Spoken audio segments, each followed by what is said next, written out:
Hello, my name is Dan McDuff and I'm doing some research into some production company logos.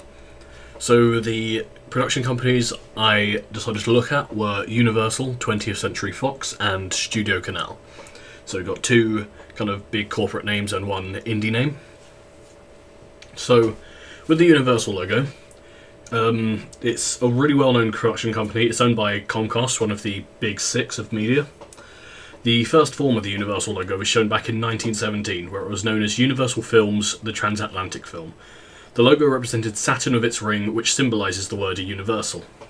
Since then it's been through so many different transformations, and in 1936 they used an ident that is similar to the one that we see today. From 1946 to 1963, the logo read Universal International, when the company merged with International Pictures. From 1990 to 1997, the company had an ident that was actually made using model work, but looks incredibly similar to the current day ident. However, you'd probably never guess it was made without the use of CGI. Due to the merging with International Pictures, the representation was now much more clearly the Earth. In 2012, the company made a revamped, much better CGI ident to celebrate their 100th anniversary. It should be noted that nowadays, with Universal being such a big company, whenever they're working on a big film, they change their ident to fit the film. A good example here would be Fast and Furious 8, which I will show on screen.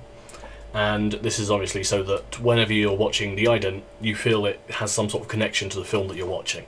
Now, 20th Century Fox actually has a little bit of a longer story behind it.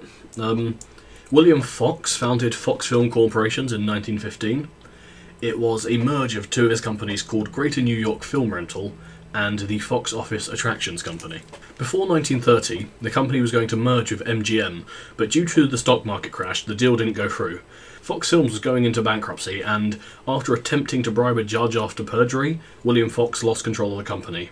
The company merged with 20th Century Pictures in 1935. Before 1930, the words William Fox Presents would show up before a film.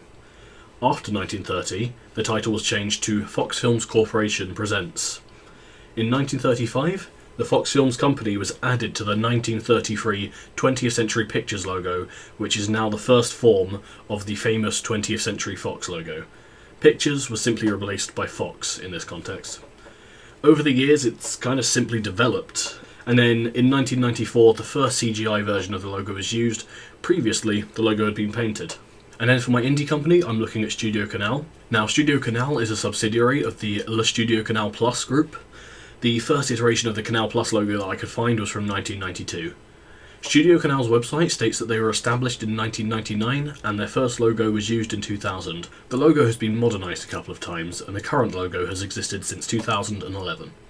It is now simply a black box with a white text logo inside it. So what I've learned from this is pretty much every production company's ident and logo have the text very clearly seen on them.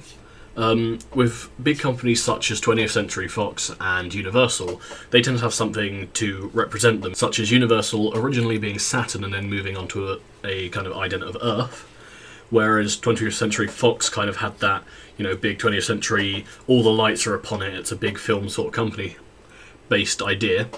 And then as far as indie companies go, Studio Canal is one example, but I'll show some more examples on screen, and most of the time they are simple 2D graphic logos.